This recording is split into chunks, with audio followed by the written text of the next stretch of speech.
Okay, everybody, this is my spoiler review of The Handmaid's Tale, the final episode of The Handmaid's Tale, titled The Handmaid's Tale. This is written by the one and only Bruce Miller and directed by Elisabeth Moss. I can't believe we're here in this long journey of this show. This is it, the final review of The Handmaid's Tale, so I'm happy we're all together and we can talk about this episode. And I have a lot I want to talk about at the end, just about this journey too, so please stay tuned for that. And please also follow me on Instagram at Steve Varley Show. I can really use the help right now for followers on Instagram to help me be able to do more things for this channel. So I also do memes and movie reviews there and fun other stuff. So please check that out. It will really help just to follow. Now let's jump into this episode. So there's a little bit of a time jump here. The narration of June explains that Boston is free, Boston is America again, and that they won. So the big win of this season is that Boston has been reclaimed by America. And you'll see that June talks about the liberation plan now and that someday they'll get to Colorado and then Hannah. So I liked the episode. They start right away by addressing Hannah. This is what they have to do because she's been addressed so little in this season, so it's important to kind of get that back on the front and center part of this show. I think it's kind of funny, though, that Moira's only line in this whole episode, the final episode, is to June saying, "Have you heard anything about Janine?" I think Moira deserved a little more than that, and I also think it's really funny that this is kind of just a story they keep repeating of Janine going missing and you're wondering where Janine is just over and over again. It's started a lot when the show started running out of gas. Now, June is remembering at one point the happy moments with Nick and him boarding the plane at the end there. This is important because now it's giving a little flash of that part of losing someone. You're only thinking of the good memories and what actually happened with Nick going in that plane. I'm going to address more of that when we get to the important scene when she talks to Serena about it. Now, Luke is working on getting the electricity back on. Luke says to June, the way we get Hannah back is we take down Gilead one place at a time. So that's what the goal is, that him and June are eye to eye on about that mission for Hannah. Now, what's setting things up to be more interesting for the Testaments is Tulelo tells June that Mackenzie has been promoted. He's moving to DC, so this means Hannah will be closer. Remember, we saw Mackenzie last season, but not at all this season. They really kept Hannah and that story separate to obviously save it more for the Testaments. And we find out that Aunt Lydia is working with Tulelo, so she really is officially on board with the Resistance, and she's working with him to find Janine. Now, Tulelo mentions to June he doesn't sleep, he works extra hard so his son in Hawaii doesn't have to bring down Gilead one day. Will we see a Tulelo Jr. in the Testaments? I wonder. And he always brings up Hawaii, and I still feel like because this is ex-wife he's talking about, he's obviously looking. I feel like him and Serena in the Testaments are going to be a family together. I don't know if we'll see Serena again, but I feel like that will be a story that we might hear through somebody else, maybe a Tulelo Jr. Now, we also get a flashback of June losing Hannah at a carousel, and Hannah says to her, "You lost me," and she says, "Mommy's always come back, remember?" So just affirming again and reminding us of June's belief system, and that's the number one goal at the end of the day, and she believes in saving Hannah over everything else. But then June talks to Serena and tells Serena the battle wouldn't have been won without her. And Serena has a great line. "Guess I've become destroyer of worlds. Guess I've helped Boston fall twice now." Such a good line, and hitting on that she took over Boston with Gilead and now helped take down Gilead in Boston. Now, important line Serena says to June is, "I'm very sorry about Nick. May his memory and blessing be a comfort to you always." And June gives the response, "Nick reaped what he sowed. He led a violent and dishonest life." She says back, "You know, if he ever thought he had a real choice, he would have chosen you." And then the Nick and Offred theme plays, which is the best theme of the show. And we'll hear again in this episode. But that's important, that line Serena says at the end. That, to me, is the truth of the character I've always been pointing out, and why it feels so weird how they made him go so far the other way of not being a complicated character anymore, and so far this way of just being this awful Gilead person. So the biggest gripe I will have with this show and how it ended is how they ended Nick's character, and I thought it just did not match with who they're even hinting at here and talking about again in the way that makes more sense, in the way Serena is talking about him, in the way that June is thinking about him. And it's going to affect Nicole in the Testaments and her version of her father in her head. So I honestly feel like they'll somehow retcon that in the Testaments and make it Nick didn't act as crazy as he did this season. I think that is going to have to be toyed with a little bit. It just is so weird they decided to do that. But that's my point. I know everyone's arguing about it right now, but That's how I feel about it, where it's ending. It almost feels like the show's working against itself and doesn't even know what to say about it. Now, Serena's wanted dead many places. She's like, looks like I'm just a nobody. And June says to her, you're his mother, talking about Noah. She's like, just be that. And that's important because the scene we'll see later with Serena and Noah sitting in the refugee camp with really nothing but the clothes that June gave them. And it's so beautiful because she's able to finally do that. She's able to just be happy she's with Noah. It's enough. And this is something she's always prayed for, to have a child.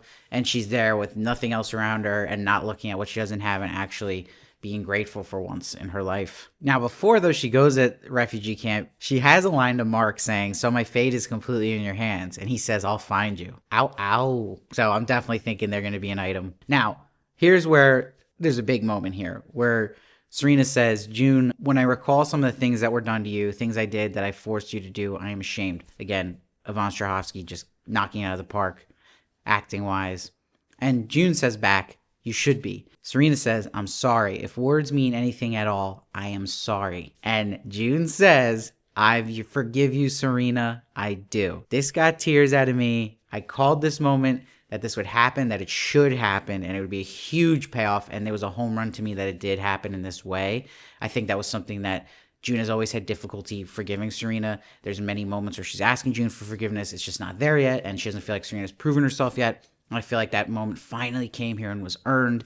And I love, she says back, God bless you, June. And it reminded me of John Locke forgiving Ben in Lost. I think it's also important to have forgiveness in big stories and shows like this. It's an important message because forgiving is kind of what ends up healing a lot of the world and healing people. And I thought Bruce Miller knocked out of the park with the writing there. And a lot of Bruce Miller's writing is just shining here in this episode. Only scenes he could write. So now June gets a card to go to her old stomping grounds. She goes to this ice cream shop, and a big shocker of the episode is we see Emily, Alexis Bledel. I couldn't believe it. I couldn't believe she was back. And remember, she had left before season 5, and no one knows why. And no one still knows why. So who knows? But then you're wondering, how are they going to get her back? Is she going to come back? I was so happy they got her for at least this episode. It was probably very difficult to even set this up because I feel like if it was easy, they would have had her earlier in the season, part of the Resistance. I think this was something they convinced her, and I'm so happy they came to some kind of agreement. She's such an important character to this show and a very popular character, a great character. And we learned that she was in Bridgeport as a Martha and that she's called Sylvia and FaceTimed Oliver, and the reason she's there is she's fighting for them. And June's like, well, I thought you sort of left them. And she's like, I don't know if that's the way things really work in the world, but, I think at the end of the day, because she abruptly left the show, the actress, I feel bad for the writers. There's not much they could do here, so it really feels even more weird that you remember they said she left to Gilead to go after Aunt Lydia. So that's not even addressed here. It's kind of shooed away. It's a mess, right? The writing of this, there's nothing much you could do here. I'm just happy she's back, but that was doomed of how they were going to close out Emily's story from her leaving the show early, unfortunately, but I'm happy she's here for this moment. And she gets a nice moment with June where she says, some things are possible seeing this together. And she's talking about that wall of all the art and graffiti the survivors made, and it being even more powerful seeing the eyes hanging there to the right. So it's that hope there and that things aren't impossible. So it was really cool that Emily got to have a nice moment with June, and that's not the only moment we see with Emily. I like June has this daydream moment of Boston. If there was never a Gilead, we see all our girls at karaoke, singing Landslide. We get to see the great Nina Kiri as Alma back. We see Beth and Janine with not having an eye removed. So that was just powerful, all of that scene together, them singing what could have been in a happier world. I really like that, but it's also what you're fighting for too, right? That maybe you give your children that world or you eventually have that world at some point. And June burns her handmaid's garbs and the lights come on. So really another powerful moment there. Now, in a series finale where a show is ending, you want to have these teary moments, right? Where it said we already got one with Serena, but now we get a big one where June goes to the new border with Gilead and has brought Janine. Lydia comes out the car with Naomi, who gives Charlotte up. Now, people might be wondering, how is Naomi just giving Charlotte up here? What changed? But I think that's something we don't see off camera with her and Lydia and everything going on in reaction to all the commanders dying. And I just think the show just doesn't have time to do.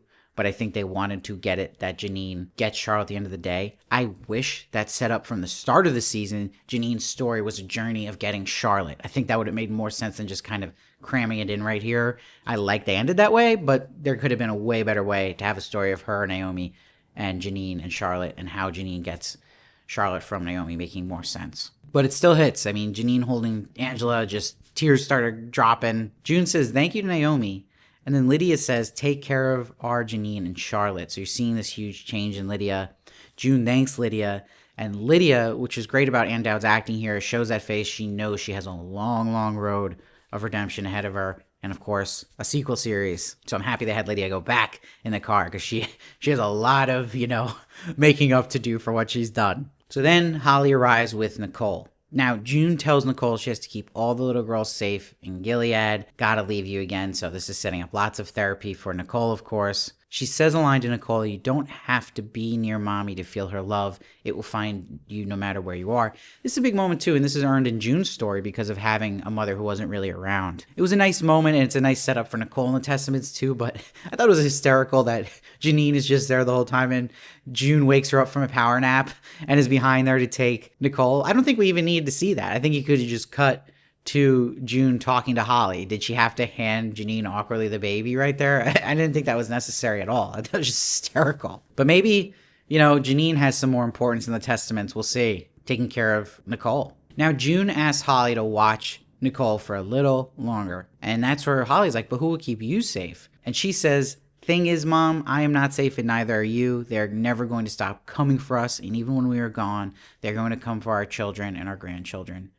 Not fighting is what got us in Gilead in the first place. So this is great writing, a great line, and a great convincing argument of why June would keep going with this, besides going for Hannah, but the whole part of it and having to change the world because you're never really just safe and the fight always continues. And I love she says, you taught me how to fight. Really good and really earned with the story she had with her mother. So Holly says she will tell Nicole her story, how she saved so many women and how she survived. Then she suggests, June, you should write a book. June's like, that would be full of despair. No one would want to read that. And Holly's like, it's about never giving up. Write it for your daughters, June. Tell them who your mother was. Great. I love this. I think this is the coolest way they could have made this The Handmaid's Tale. Make this make sense going to the Testaments.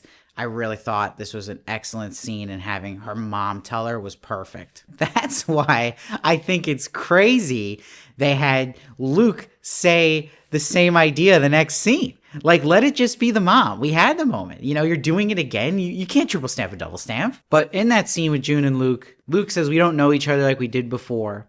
And Luke's going to hide out in a base in the New York border because that's what Luke does. He's just doing his own thing, beating to his own drum. And June says she tells Luke she's going to get Hannah. She's like, what else is there? So he's like, so you meet you there? And I guess that's the plan, that they'll eventually meet up in getting Hannah and working from different areas. And that there isn't this big connection between them. And that, honestly, I think June should just go on from this guy at this point and just be June. But yeah, he then suggests she should write this down before you forget it, your escape story, mention all the people who loved and helped her, worth remembering. But again, I don't think it made sense to have two people tell her this idea. Just do it with the one. It just felt weird. Okay, so now let's go to the final scene of this episode, the final scene of the show. Holy moly. This was my favorite scene of the past two seasons. June goes to her old digs, wearing Testament colors. The Nick and Offer theme is playing, giving the chills already. Her just walking up the steps, man, I lost it. The sunlit indoor staircase, her old decayed room, but her window ledge is still there, and she sits.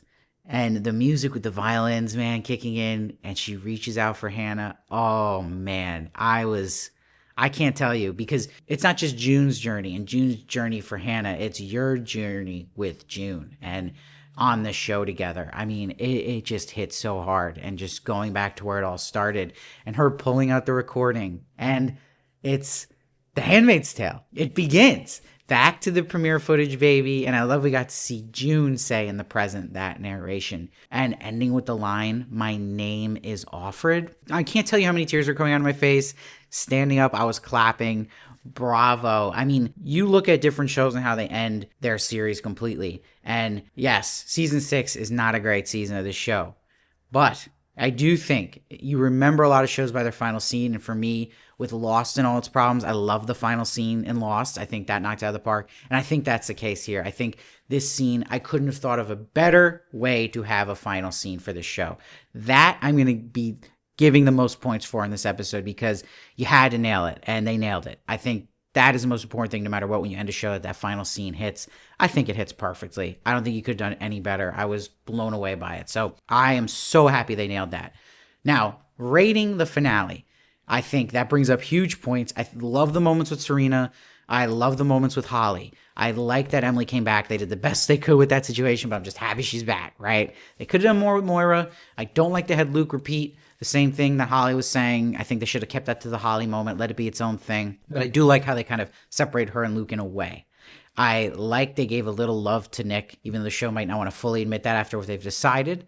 I think that it made a good setup for Lydia. It made a good setup for where Nicole and Hannah are going to be and where June's going to be. I think it was incredibly silly. I keep thinking about how they kept Janine grabbing the baby. I know I'm making a big deal of that, but I thought it was so silly in that moment after June is talking to Cole. But I love that Janine reunited with Charlotte. And we got this karaoke scene. So overall, I'm going to give this episode a 9.5. The best episode of the season. The best episode of the past 2 seasons. And I think a fitting end overall to the show. Let's just talk about everything for a second. So I'm looking at the show as a whole because there's going to be a lot of questions. People are going to ask you, like, what's your favorite season, favorite episode, all that stuff. But I'll try to hit on some things here. I think that looking at the show as a whole, now that we can look at it all finished and wrapped up, that this season to me was a step up from season 5 by a little bit. And I think that this show, if I'm ranking seasons, and I rewatched it recently before this season, I think it goes season 1, 2, 3, and then 4 in order of best to worst. And then there's a huge drop off from 4 to 5. And I think that 5 is the worst season, and then 6 is a little better. But 1, 2, 3, 4 are at a different level, and then 1 and 2 are at a different level. And I think that it's shown with writing. And that if you look at season 5, the writer's room just changed mostly from who was originally on the staff for those first 4 seasons. And that really hurt it. And then just having where you have Bruce Miller write episodes here and there hurts it a lot. And some of the heavy hitter writers are just not there as much. They're starting to work on the Testaments.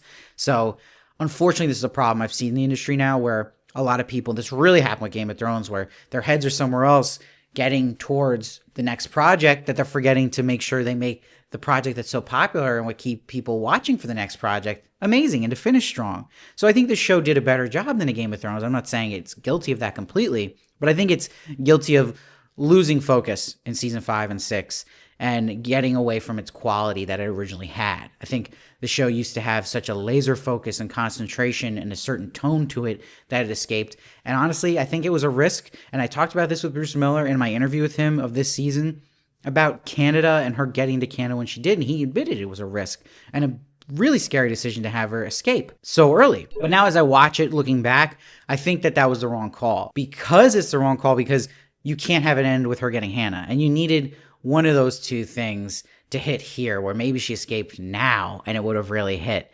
But that already happened, right? So I think a lot of people who hadn't read the Testaments or know where the Testaments goes are thinking, okay, she's going to get Hannah by the end of the season. Well, that doesn't happen. And that's a big goal set up for this show. And to not get that kind of reward at the end hurts. And I think that really makes the end of it suffer in its whole storyline from the start of the show to the end. And so you have that reward of her getting out, but I think that might have hit if you held on to that and explored her going through different areas of Gilead and working more with the handmaids than the Commander Lawrences of the world. You know, I'm not a big fan of that character. I know a lot of people do like him, but I think he had run his course by already getting those kids out, and they kept using him as a crutch. I'm scared he might still come out of a parachute at the start of the Testaments. I'm not convinced he's dead. So I think that the show overall was great. And I think that the final 2 seasons weren't so great, but I still would suggest it to people. I think it's a great journey to go on. And I think it had a great final scene. I think it had a very strong series finale. I'm also going to mention, Esther's still screaming in a hospital bed somewhere. I guess McKenna Grace is still on the set of a Ghostbusters movie and they couldn't get her off. Oh, well, it kind of sucks we didn't get any resolution with her or a mention of her. But I think that where the Testaments will go will be interesting. I think it's perfectly timed for a new cast. It's time, new faces, new, just fresh feel to it. Hopefully different look to it as well. It's time to just freshen all things up. And it's going to be exciting to see who this new cast is. It's already cast, already filming it. So Testament should be coming out way sooner than we waited for these last couple of seasons of Handmaid's Tale. And I want to mention that too, that definitely affected the show. We had COVID and we had a writer's strike. So it really hurt a lot of TV and films, and Handmaid's is part of that. And unfortunately, this probably should have ended a couple years ago, but what can you do? You can't control those kind of situations. And it didn't help that Alexis Bledel left the show. So it's a big character to leave. It's not a small character. It's a big character. So I think that really hurt it too. And those are things that are out of the control of the team working on the show. So that I give them a lot of forgiveness for. Now, with all my thoughts there, I want to hear your guys' thoughts. I want to hear everything you thought about all the show, the seasons, your thoughts on everything, your favorite episodes, everything you can tell me. I'd love to hear it. This being emotional for me, this is it for me. This is the final review for The Handmaid's Tale. This show put me on the map. This show is still the most successful show I have had success with in my reviews, in my recaps, and I appreciate every single one of you. You don't understand. When I see those comments, I read every comment. I don't get to respond to every comment, but I read every single one. And I remember all the faces that have been with me from the beginning and the new faces I'm so happy that are here. And I do it for you guys. I want that connection with you. I want to be the person that's there when you don't have someone to talk to about a show. And I felt like this show, I could connect with people. And I think this show is very powerful and important. And I think that I hope it stays strong and stays current, especially in an important time like today, and that it helps women. And I always want to be someone advocating for women in particular. And I love women in general. I feel like talking with women about TV and film is the best thing ever. And I appreciate all the guys here too, don't get me wrong, but I think you guys are just the best. I think your comments are the best, and when you don't agree with me, you're more civil than a lot of men, and I appreciate that. I love women, and I want to support them every way, and that's why I love a show like this, and I think the show did a great job of always sticking and supporting women, and that's why I think there's amazing people out there like Bruce Miller who created this show, and I think Bruce Miller is an amazing person who's been in my camp. He's a fan of the channel, and I appreciate that. So Bruce, if you're out there watching this, I love you, man. I appreciate you, and I hope you can understand when I'm hard on the show, because I'm always going to be honest. I'm never going to sell my soul, no matter who I get to interview or talk to. I want to be as honest as possible, never having anything affect that. But I hope you can respect my opinion, and that me sometimes being hard on it gives you more respect for when I'm good on it, right? Because if I was always praising something, how can you take me seriously? Which I think a lot of people do. But I really am fortunate that I got to talk to stars, and they were all so kind to me, like Yvonne Strahovski, Max Minghella, who plays Nick, and I got to make a really tight friendship with Nina Carey, who plays Alma now, which is great. So I'm blessed for so many things the show's given me. I want to give a special shout out to Lauren Thorpe, who's always been in my corner and giving me opportunities for the show. So thank you for that. Thank you for the team at Hulu. And I really want to just shout out every experience I've had, I'll never forget, and your guys' reactions to my costumes. And I've never addressed my costumes, so here you go. This is me in a costume. I am June in her Testament's outfit. I love wearing all these costumes. If you want to know my favorite costume, I don't know if everyone even noticed it and got to that video, but it was when I dressed up as Serena pregnant, and I stood up and I had a pregnant belly in her pajamas last season. So I hope you guys appreciate that one. But I really am grateful for you guys and getting a kick out of the costumes. I love doing the costumes. What I don't like about it, it's really hot and I have a bright light on me, but I think it's always worth it and I love it. And I think you guys really like it. It enhances it. So I don't think I like it as much as you guys like it, but I like it. And I'm really just have so much I want to say. I feel like I just want to talk to you guys. I don't want this to end, but I will be reviewing the Testaments. I will be doing interviews for the Testaments. So don't worry. And you guys come over and we'll do the Testaments together. But I do want to acknowledge this as an end for The Handmaid's Tale. And what a journey. And, for me being the guy who just put a bonnet on and did a review and waking up the next morning and I had 60,000 views and I never hit that. Nowhere near that. I was like, what? So that's because you guys are always on my mind. I want to make you guys happy. You guys are the team here with me. We're doing this together. So thank you for being successful with me. Praise be. I love all you guys, and I value all you guys. So don't be afraid to follow me on other apps, too. I do other things. Follow me at Steve Varley Show. On Instagram, like I said, I really need that right now. Sub, so you see me review other shows and movies and interviews. Thank you, guys.